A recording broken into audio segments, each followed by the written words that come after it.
Caitlin Clark condemns online hate after Alyssa Thomas reveals threats. None of that is okay. Indiana Fever star Caitlin Clark denounced all forms of hatred Friday in the wake of Phoenix Mercury forward Alyssa Thomas revealing that she's received hateful online attacks, including death threats, following an on-court incident with Clark. Clark also announced that she will miss her second straight game, including her third this season, due to a back injury. As I've stood here and said before, the harassment, the hate, none of that is okay, Clark told reporters Friday in a roughly 5-minute opening statement at practice. That goes for the opposing team we play. That goes for my teammates. That goes for my coaches. There should never be a question of character. I've always stood up and said that, and that's truly what I believe. That's how I was raised. Thomas was assessed a flagrant foul 2 penalty, fined $1,000, and suspended 1 game last week for pushing her right fist into Clark's throat when they got tangled up on the court during the Mercury's 111-109 road win on June 24th. In the aftermath of the incident, which was initially a no call by the officials but was later reviewed and upgraded to a flagrant foul by the league, Thomas said she's received a wave of targeted online attacks, some of which are threatening our lives. It's not even about the suspension. If that's what they felt was necessary in that moment, then so be it, Thomas told reporters Tuesday. The biggest thing is it's just about our safety. We're so concerned with the safety on the court, but time and time again we're having people threatening our lives, leaking addresses out there, putting crazy pictures online that have nothing to do with basketball. Clark said Friday that she agreed with the WNBA in its decision to assess Thomas a flagrant foul 2 penalty, and added that, "I don't really think it was up for debate." She also said the league's officials need to improve so players are better protected on the court.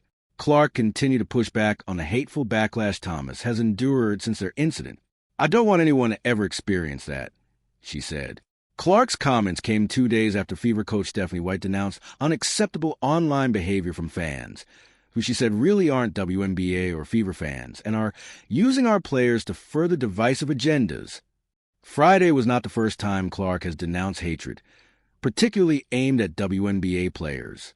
She has spoken up multiple times, including at least twice during her rookie season. "I think everybody in our world deserves the same amount of respect. The women in our league deserve the same amount of respect," Clark said before a game in June 2024. "People should not be using my name to push those agendas. It's disappointing. It's not acceptable." Clark shared the same stance at the end of her rookie season after the Fever lost to the Connecticut Sun in the first round.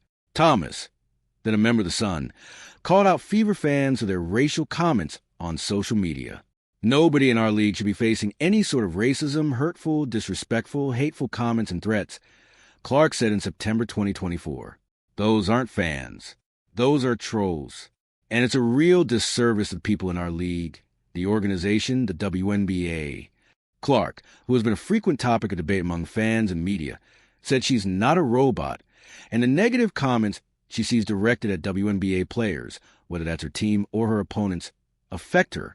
She said it's all of our jobs to help refocus the narratives. "You guys are here in this arena every time we play," Clark said Friday. "The amount of people that are passionate and love the game and respect the other team, and the young boys and the girls that show up, we can't lose sight of that. There's a lot of really great people that love this league and love our organization."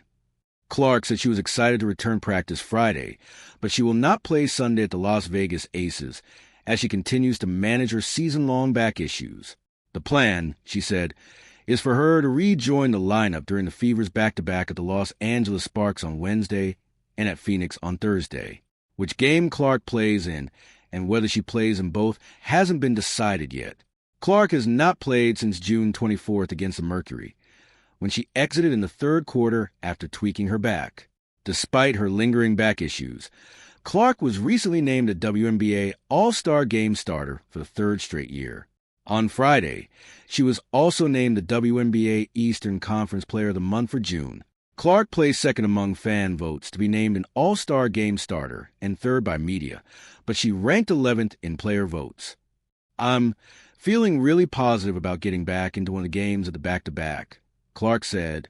"Obviously, it's difficult coming back in a back-to-back, so we'll have to be cautious of that.